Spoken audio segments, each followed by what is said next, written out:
Hello friends, कैसे हो सब। आशा करता हूँ सब अच्छे ही होंगे और अच्छी तरीके से काम कर रहे होंगे। तो फ्रेंड्स, आज मैं फिर से और एक बार आप लोगों के साथ में उपस्थित हो गया हूँ एक नया सब्जेक्ट लेके, जो कि एसी और fridge PCB repair related subject है। तो फ्रेंड्स, आज मैं जो नया सब्जेक्ट लेके आया हूँ, ये जो हम लोग का एसी हो फ्रिज हो, जो इन्वर्टर सिस्टम का होता है, उस पीसी में एक बहुत ही इम्पोर्टेंट सेक्शन होता है जिसमें हम सब टेक्नीशियन को उसमें एक्सपर्ट होना चाहिए, क्योंकि उसी सेक्शन से ज़्यादातर बहुत फॉल्ट भी आते हैं और वहीं पे आपको प्रॉपर कैलकुलेशन लेके काम करना चाहिए। तो मैं कौन सा सेक्शन का नाम बता रहा हूँ, शायद जो लोग रेगुलर काम कर रहे हैं उन लोगों को पता होगा, और जो लोग नया जुड़े हैं आप लोगों को भी पता होगा। वो सेक्शन का नाम है जो आईपीएम सेक्शन होता है, मतलब जिसका थ्रू हम लोग का कंप्रेसर चलती है। उसी आईपीएम का जो प्रोटेक्शन होता है, ओवरलोड प्रोटेक्शन हो या सामने कुछ लोड ओवर हो जाए या शॉर्ट सर्किट हो जाए, तो आईपीएम को कैसे बचाया जाएगा, तो उसके लिए उसका एक प्रोटेक्शन सर्किट होता है, मीटर लगा हुआ रहेगा, जो क्या करेगा, आईपीएम का सामने जो दिक्कत हो रहा है उसका रिपोर्ट को एमसीयू तक पहुंचा देगा। क्योंकि ये जो आईपीएम का जो हम लोग का एम्प्लीफिकेशन होता है, उसका भी इंफॉर्मेशन हम लोग का एमसीयू से आता है। तो अगर सामने कुछ एक्सीडेंट हो जाए तो उसका इंफॉर्मेशन अगर एमसीयू तक पहुंच जाए, तो एमसीयू क्या करेगा, आईपीएम को स्विचिंग करने से रोक देगा, जो स्विचिंग पल्स है उसको बंद कर देगा। इसके लिए बीच में एक सेक्शन यूज होता है,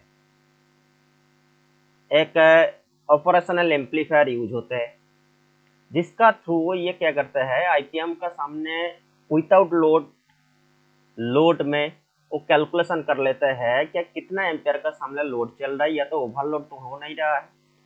तो उसका इंफॉर्मेशन बीच में एक ऑपरेशनल एम्पलीफायर होता है, वो क्या करता है, एमसीयू को पहुंचाता है, और उसी के हिसाब से सारा सेक्शन सर्कुलेटिंग चलते रहता है। तो आज मैं एक इन्वर्टर फ्रिज पीसीबी का एक सर्किट मैंने ड्रॉ करके रखा, वो LG inverter single door PCB का है। कुछ भी हो, ऐसा कोई बात नहीं है। हमेशा एक चीज ध्यान में रखिए, बेसिक कभी बदलते नहीं है। ऑपरेशनल एम्पलीफायर का काम ऑपरेशनल एम्पलीफायर का ही जैसा ही होता है, वो आपका एसी में लगाए या फ्रिज में लगाए, कहीं पे भी लगाए, ठीक है। तो आज का जो मेरा टॉपिक है, ये LG single door inverter fridge का जो आईपीएम प्रोटेक्शन सेक्शन होता है, जिसको हम लोग नॉर्मली करंट सेंस भी बोल सकते हैं, आई सेंस भी बोल सकते हैं, कुछ भी आप बोल सकते हैं। तो वो सेक्शन आज मैं ड्राइंग करके रखा, और आप लोगों को साथ में मैं डिस्कस करने जा रहा हूँ एकदम थियोरेटिकली। तो चलिए मैं अभी सीधा सब्जेक्ट पे जाऊंगा। उससे पहले मैं फिर से आप सबको और एक बार स्वागत करना चाहता हूँ डीएनएम टेक्नोलॉजी सपोर्ट का एसी और फ्रिज पीसीबी रिपेयरिंग में। आप सबको फिर से और एक बार स्वागत है। तो चलिए सिस्टम पे चलते हैं, और वहीं पे ही मैं दिखा रहा हूँ ये जो सर्किट मैंने एक बना के रखा, शायद आप लोगों को नज़र आ रहा होगा। तो मैंने लिख के रखा है LG inverter fridge PCB I sense. तो चलते हैं, ये सेक्शन कैसे काम करता है। ऐसा मान के चलिए क्या ये सिर्फ इस पीसीबी के बारे में मैं बता रहा हूँ, ऐसा कोई बात नहीं है, क्योंकि ये सेक्शन बहुत ही एक इम्पोर्टेंट सेक्शन है, जिसको हम सभी टेक्नीशियन को अच्छे से पता होना चाहिए। तो यहीं पे मैंने ड्रॉ किया, ये आईपीएम दिख रहा है, मैंने डिजाइन किया आईपीएम को, और ये जो दिख रहा है बीच में, ये है हम लोग का ऑपरेशन एम्पलीफायर आईसी। और इसमें जो मैंने नंबर लिख के रखा है A358F, ये एक ऑपरेशन एम्पलीफायर है। और ऐसा ये 8 पिन का है। नॉर्मल ऑप एम्प 5 पिन का, कम से कम 5 पिन का होना चाहिए, और इसमें ये 8 पिन है, तो ये डुअल ऑप एम्प है। तो यहीं पे जैसा आपको नंबर दिख रहा है A358F है, ऐसा आपको एसी पीसी में LM 2903, 2904, ऐसा बहुत कुछ आपको मिल जाएगा। नंबर से कोई मतलब नहीं है, इसका बायसिंग पे मतलब होता है, ठीक है। तो देखिए, जैसा मैंने सिंपली ये प्रोटेक्शन कहाँ से लेते हैं, जो लोग नया है आप लोग गौर से देखिए, और जिन लोगों को पता है स्किप करके भी देख सकते हैं, कोई इशू नहीं है। तो ये जो हम लोग का ब्रिज डायोड है, मतलब ये एसी इनपुट होने के बाद जो 320 वोल्ट और डीसी बनते हैं, ये 320 वोल्ट डीसी सीधा चला जाता है हम लोग का आईपीएन का VDC पिन पे, जहाँ पे 320 वोल्ट मिलते हैं। या तो लाइन में जितना वोल्ट है उसी के हिसाब से डीसी वोल्टेज मिल जाते हैं। और यहाँ पे क्या होता है, ये जो आईपीएम है, मेन लोड तो आईपीएम का ऊपर ही है, तो आईपीएम का ही लोड को कैलकुलेशन करना है। तो इसका लोड को कैलकुलेशन किया जाता है उसका ग्राउंड पिन की रेस्पेक्ट से, ठीक है। तो यहीं पे क्या दिख रहा है, ये जो VDC इनपुट हुआ है और इसका नीचे UVW, ये तीनों आउटपुट होगा कंप्रेसर के लिए, और उसका नीचे आपको तीनों अलग अलग ग्राउंड मिलते हैं। इस सर्किट में तीनों ग्राउंड को आपस में मिला लिया, एक कर दिया। आपको बहुत सारे पीसी में अलग अलग ग्राउंडिंग, अलग अलग आईसेंस का सर्किट आपको मिलेगा। तो यहीं पे देखिए, इसका जो ये ग्राउंड लाइन है, ये देखिए वाया रजिस्टर ब्रिज डायोड का ग्राउंड के साथ कनेक्टेड है। ये सीधा कनेक्ट नहीं है, मेन फिल्टर जैसा ये सीधा कनेक्टेड है इधर, लेकिन इसका जो ग्राउंड पिन है आईपीएम का, ये via shunt resistor through grounding है, जिसका नंबर है 10 मिली ओम्स का, क्योंकि यहीं पे बहुत लो ओम्स का रजिस्टर लगा हुआ रहता है। 10 मिली ओम्स का, 5 मिली ओम्स का, 7 मिली ओम्स का, छोटा छोटा वैल्यू का शंट रजिस्टर लगा हुआ रहता है। तो इस रजिस्टर थ्रू ही ग्राउंड किया हुआ है। और अभी ये ऑपरेशन एम्पलीफायर का काम क्या होता है? ऑपरेशन एम्पलीफायर का काम ये ही होता है, इसका दो इनपुट होता है, एक आउटपुट होता है, एक सप्लाई होता है, एक ग्राउंड होता है, ठीक है। तो ये क्या करते हैं, दो इनपुट, अलग अलग इनपुट लेते हैं और उस दोनों को बैलेंस करके एक आउटपुट एमसीयू तक पहुंचाते हैं। तो अगर दो अलग अलग इनपुट होगा, दोनों तो वैरी नहीं होना चाहिए, दोनों अगर वैरी होगा तो कैलकुलेशन करना थोड़ा मुश्किल होती है। तो इसीलिए क्या किया गया है, इसे जो एक ऑपरेशन एम्पलीफायर का एक नॉन इन्वर्टिंग इनपुट होता है और एक इन्वर्टिंग इनपुट होता है। इस सर्किट में क्या किया गया है, देखिए यहाँ पे देख सकते हैं, इधर ये डॉट है, ये 1 नंबर पिन है, 2 नंबर पिन है, 3 नंबर पिन है, 4 नंबर पिन है। आपको 8 पिन का कोई भी ऑपरेशनल एम्पलीफायर मिले, सबका बायसिंग ऐसे ही होते हैं, ये आप लोग नोट करके रख सकते हैं। 1 नंबर पिन में जो ऑपरेशन एम्पलीफायर फर्स्ट चैनल है, इसका आउटपुट है, फर्स्ट चैनल का इन्वर्टिंग इनपुट है 2 नंबर पिन पे, 3 नंबर पिन पे नॉन इन्वर्टिंग इनपुट है, 4 नंबर पे ग्राउंड है, 5 नंबर पे सेकेंड चैनल का नॉन इन्वर्टिंग इनपुट है, और 6 नंबर पे इन्वर्टिंग इनपुट है, 7 नंबर पे आउटपुट है सेकेंड चैनल का, और 8 नंबर पे मेन VCC है, ठीक है। तो इस सर्किट में इसका जो VCC दिया हुआ है 15 वोल्ट का, जो 15 वोल्ट आपको आईपीएम को भी सप्लाई मिलेगा, उसी 15 वोल्ट से ये फीडबैक बना हुआ है। क्योंकि ये मैं स्पेशली एक LG इन्वर्टर स्विच पीसीबी का ही सर्किट में डिजाइन किया हूँ, और इसमें जो बायसिंग भी किया हुआ है सेम टू सेम है। जो रजिस्टर वैल्यू भी आप लोग दिख रहा है, जो कैपेसिटर दिख रहा है, सारे के सारे सेम टू सेम वैल्यू का है। कभी अगर आपके पास ये पीसीबी खराब होके आए तो आप इस रजिस्टर से ही मिला के आप सर्किट को रिपेयर कर सकते हैं। तो क्या बता रहा था, इसमें ये दोनों इनपुट लेते हैं, दोनों इनपुट में एक इनपुट को फिक्स किया जाता है और दूसरा पिन का वेरिएशन को ये कैलकुलेशन करते हैं, ठीक है। तो इस सर्किट में क्या किया हुआ है, यहाँ पे देख सकते हैं, ये जो नॉर्मल जो ग्राउंड है, ये ग्राउंड दिया हुआ है नॉन इन्वर्टिंग इनपुट पे, और नॉन इन्वर्टिंग इनपुट पे आप लोग देख सकते हैं इसको फिक्स किया गया है वोल्टेज पुल अप करा के। 5 वोल्ट से देखिए एक 200 के का रजिस्टर लगाया इधर, और वहीं से और एक 200 के का रजिस्टर ग्राउंड में दे दिया। मतलब सप्लाई एक रजिस्टर से लिया और एक रजिस्टर से ग्राउंड कर दिया। एक ये जो R1 200 के है ये पुल अप है, और ये जो R6 200 के दिख रहा है ये पुल डाउन है। और दोनों का बीच वाला ये जो पॉइंट है, ये पॉइंट का हम लोग बोलते हैं रेफरेंस पॉइंट, ठीक है। तो ये रेफरेंस वोल्टेज ही चला जा रहा है हम लोग का नॉन इन्वर्टिंग इनपुट पे। इसमें आप लोग ये कैलकुलेशन कर लीजिए, क्योंकि ये वोल्टेज जो है ये फिक्स रहेगा। ये जो नॉन इन्वर्टिंग पे जो अभी जो वोल्टेज बायसिंग किया हुआ है ये ऑलरेडी कंपनी फिक्स करके दिया, ये बदलेगा नहीं। लेकिन इन्वर्टिंग पिन का किसका ऊपर है, आईपीएम का इमीटर का, इमीटर के साथ में कनेक्टेड है, मतलब ग्राउंडिंग पिन के साथ कनेक्टेड है।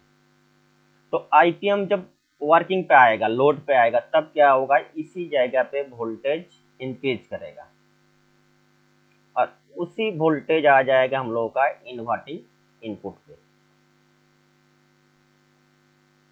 थोड़ा सोचिए आप लोग, अगर एक बार में मेरे बात को समझ में नहीं आते हैं तो दोबारा रिपीट करके देखिए।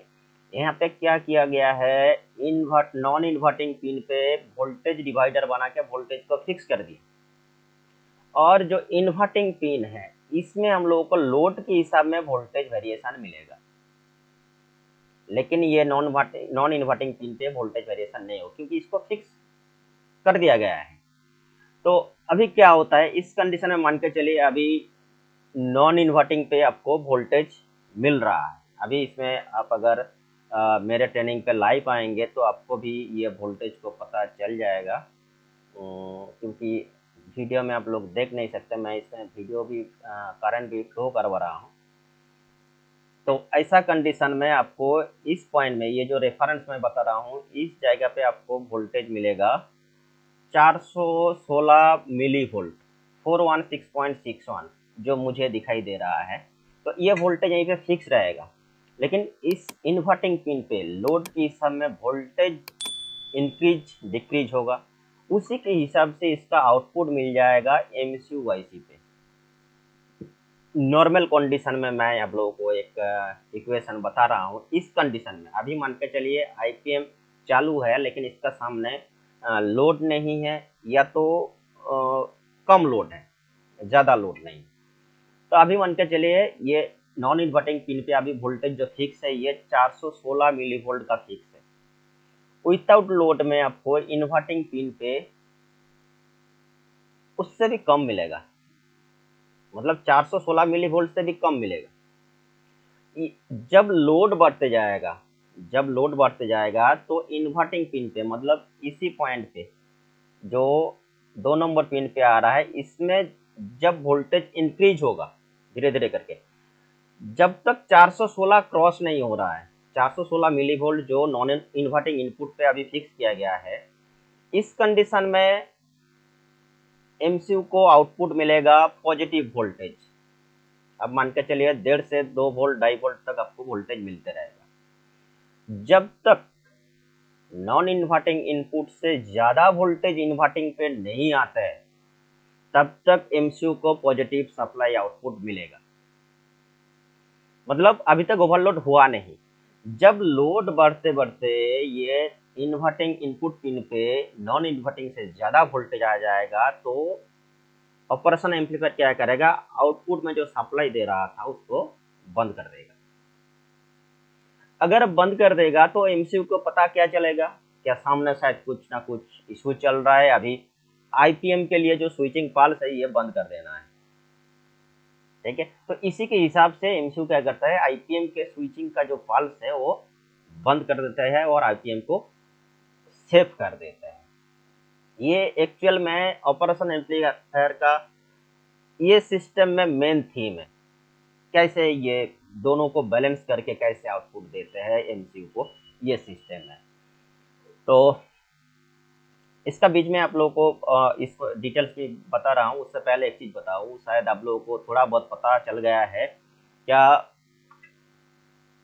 इसी 2026 का नवंबर में मेरे वर्कशॉप में वेस्ट बंगाल में नवंबर का 23 तारीख से 27 तारीख तक का 5 दिन का ऑफलाइन ट्रेनिंग होने जा रहा है, जिसका डेट पिछले 10 दिनों से अनाउंस हो चुका है, जिसका रजिस्ट्रेशन भी अभी कंटिन्यूस चल रहा है।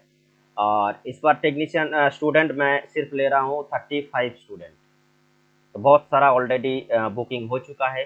अब लोगों के अंदर जिन्होंने इंटरेस्ट होंगे एसी और फ्रिज का पीसीबी, ओनली पीसीबी रिपेयर के ऊपर में ध्यान में रखिए, ये एसी का और फ्रिज का जो मैकेनिकल पार्ट है इसके ऊपर नहीं है, ओनली इलेक्ट्रॉनिक्स कोर्स का ऊपर है। इस बार जो 5 दिन का ट्रेनिंग हो रहा है, तो इसमें जिन्होंने इंटरेस्टेड होंगे आप लोग मुझे जल्दी मैसेज कर सकते हैं। मैं डिस्क्रिप्शन में मेरा नंबर और एक फ्री व्हाट्सएप लिंक दे दूंगा, आप लोग उसमें ज्वाइन हो सकता है फ्रीली। अगर कुछ इन्फॉर्मेशन चाहे तो आप लोग मुझे मैसेज कर सकते हैं। तो चलिए इसमें और कुछ चीज़ मैं बताऊं। यहाँ पे जो आप लोगों को रिपेयर करने का टाइम, ये ट्रेनिंग पे ही बताया जाएगा। ये कैलकुलेशन कैसे करना है, ये जो नॉन इन्वर्टिंग पिन पे अभी कितना वोल्टेज है और कितना वोल्टेज यहीं पे होना चाहिए, ये कैसे कैलकुलेशन करेंगे। यहीं पे आपको वोल्टेज डिवाइडर का जो रूल्स होता है उसको कैलकुलेशन करना है, और उसी के हिसाब में ये ऑपरेशन एम्पलीफायर का जो आउटपुट वोल्टेज भी किस कंडीशन में कितना होना चाहिए, इसका भी अब हम लोग को पास इसका सॉल्यूशन है, इसका इक्वेशन भी है, जिसको फॉर्मूला बोलते हैं। ये सारे फॉर्मूला अगर आपको पता होगा तो आपका सर्किट में कौन सा रजिस्टर खराब है, या तो अगर दोनों रजिस्टर सही है तो इस जगह पे कितना वोल्टेज होना चाहिए, अगर दोनों इनपुट सही है तो ऑपरेशन एम्पलीफायर का आउटपुट में कितना वोल्टेज होना चाहिए। देखिए मीटर से तो हम लोग वोल्टेज चेक करते हैं, लेकिन वो सही है क्या नहीं वो भी तो पता होना चाहिए। तो ये सारे के सारे ये सब कैलकुलेशन ट्रेनिंग पे डिस्कस होगा। जैसे कि इस सिस्टम में जो मैं जो बता रहा हूँ, यहाँ पे 416 मिली वोल्ट अभी मिल रहा है, लेकिन ये 416 वोल्ट किसके हिसाब से मिल रहा है, इसका भी कैलकुलेशन होगा, क्योंकि ये जो R1 200 के है और ये पुल अप है, और पुल डाउन के लिए 200 के है, ग्राउंड के साथ जुड़ा हुआ है। तो ये पे R1 और ये जो पे R6 है, ये एक्चुअल में हिसाब जब करेंगे तो ये R2 बन जाएगा। तो ये दोनों का फॉर्मूला लगा के हम लोग हिसाब कर सकते हैं, क्योंकि इसमें 5 वोल्ट का सप्लाई है। 5 वोल्ट का सप्लाई से हम लोग अगर 200 के R1 और 200 के R2 अगर करेंगे तो उसी के हिसाब से कितना वोल्टेज हम लोग को मिलेगा ये भी हम लोग पता कर सकते हैं। इधर भी एक 20 के इधर ग्राउंड किया हुआ है। तो ऐसा इसमें बहुत सारे फॉर्मूला होते हैं। ये फॉर्मूला आपको अगर पता होगा आप आसानी से इस सर्किट को रिपेयर कर सकते, क्योंकि इसमें क्या होगा, आपको नॉर्मली ये आईसी बार्न भी नहीं मिलेगा, ये रजिस्टर का वैल्यू शिफ्ट हो जाएगा। कुछ कुछ पीसी में आपको रजिस्टर का कोडिंग नंबर ना भी दिखाई दे सकते हैं। बहुत सारे, देखिए ट्रेनिंग में मैं आप लोगों को बताऊं, बहुत सारा पीसीबी का भी आप लोगों को डिजाइनिंग पीडीएफ थ्रू ही आप लोगों को सर्किट समझाया जाएगा, जिसको लेके आप लोग बाद में भी काम कर सकते हैं। तो बहुत कुछ है। तो शायद आप लोग को पता चल गया है ये ऑपरेशन एम्पलीफायर हम लोग का एसी फ्रिज सेक्शन में कैसे फीडबैक जनरेट करते हैं।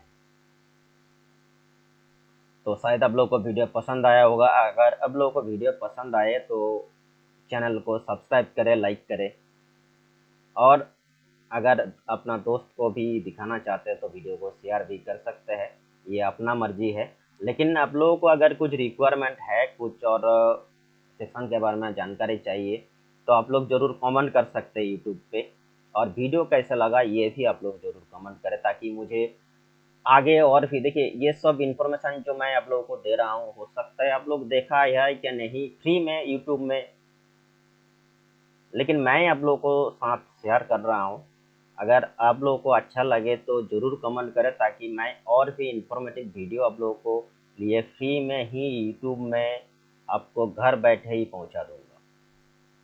तो चलिए फ्रेंड्स, आज की वीडियो यहीं तक ही है। Thank you everyone.